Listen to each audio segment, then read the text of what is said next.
Okay, welcome to Mr. Rafeus's High School English Grammar Guide. Now I'm going to use the word grammar even though I know that some of the stuff that I'm talking about in this series of rules isn't really grammar. It's punctuation usage, etc., etc., but those distinctions are not really helpful and I don't care. This guide is mostly for my students who happen to be absent since the high school where I teach is the land of the big field trip. So I want to make sure that I have a resource for them to be able to experience the lesson when they don't happen to be there that day. So for everybody else, this will be something that you can use to strengthen your grammar or to teach you a few things, because I believe that this series of rules is basically all you need to know in order to master high school English grammar.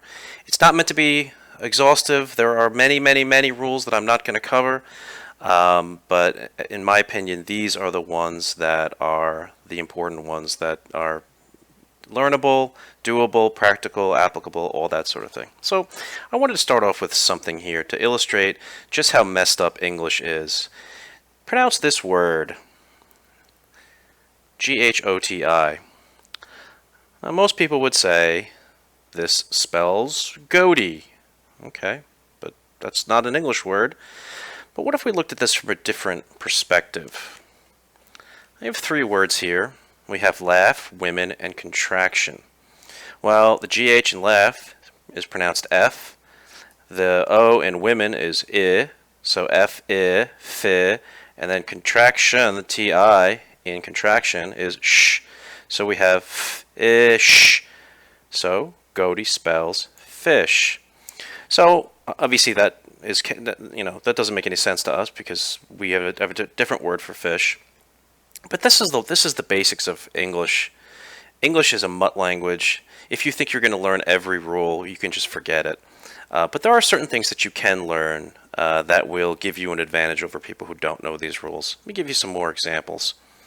Here we have flammable, and we have inflammable. Now, we know if we have a word like visible, well, that means we can see it. And in is a negative prefix, so it means we can't see it. Well, we have a word flammable, and everybody knows what that means. It means it can catch on fire. We see the word flame in there. So we say, right, inflammable must mean that it can't catch on fire. And that's actually not true. Flammable and inflammable actually mean the same thing. And that's because, and this is the messed up part of English, with invisible, in this case, is a negative prefix. But in can also mean literally in flames. And this was the word, inflammable was the word that was used. The problem, of course, was when you wrote inflammable on a big truck full of liquid, you will get some hipster trying to pass it and cut it off in his Prius. And the results are predictable. So what we had to do is get rid of this confusing in, which some people perceive to be a negative prefix, and just put flammable in. So this word was added to the dictionary. So now we have two words that mean essentially the same thing, that seemingly are contradictory, but they're actually not if you understand where they came from. So this is the long and the short of English. There are many, many examples of this type of thing. And if you think you're going to learn everything, just forget it. But you can learn enough that you can know more than other people, or certainly learn what you will practically need to know. And this guide is going to tell you what you should know in order to graduate high school. And the next rule is going to be rule number 1. And that's it for this one. Please like and subscribe.